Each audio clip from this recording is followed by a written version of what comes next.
As the world comes to grips with life under this deadly new virus, authorities have urged us to change our habits and adopt a new way of life. This you already know, but what might surprise you is that your new lifestyle is an Islamic one.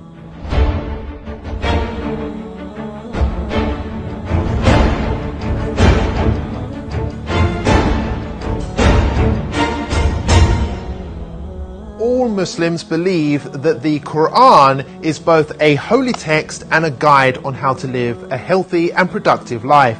Nearly all of Muslims' daily activities, whether that be praying, fasting, or the clothes they wear, have been recommended in the Quran or by the Holy Prophet Muhammad.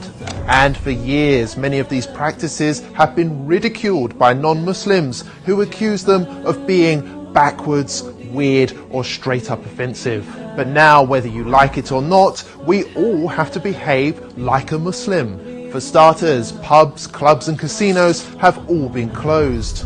In some cases, medical experts urged for a complete halt on alcohol consumption because it makes the virus worse, prompting some countries to ban its sale outright. People are prioritizing hygiene and washing more regularly throughout the day, just as Muslims wash before their 5 daily prayers. It's even become socially acceptable not to shake hands, a typical Muslim practice between men and women, which was often branded insulting in Western culture. Elsewhere, people are now beginning to cover their hands, hair and face in order to protect oneself in public, including those who at one time or another used to insult Muslim women for choosing to do the same thing. You know, you can use a scarf. A scarf is, a lot of people have scarves, and you can use a scarf. Scarf would be very good. And my feeling is if people want to do it, there's certainly no harm to it. I would say do it, but use a scarf if you want. Even Islamophobic governments, which blanket banned the Muslim burqa, can now be seen adopting masks, which makes them look more Muslim than ever before. European countries like Austria have gone as far as to make face covering compulsory by law.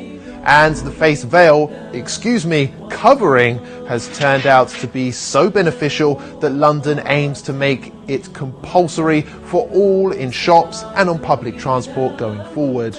And there's more. On the economic front, interest rates have been slashed to near 0% in some cases, which is exactly what Islam teaches. Muslim families also self-isolated naturally for prayers and fasting during Ramadan for an entire month, while non-Muslims massed on British beaches.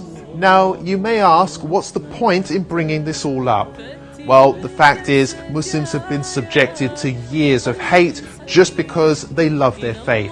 It's worth highlighting that it took a global pandemic to prove that Muslims have been right all along, and perhaps it's Western values which need reforming rather than Islamic ones.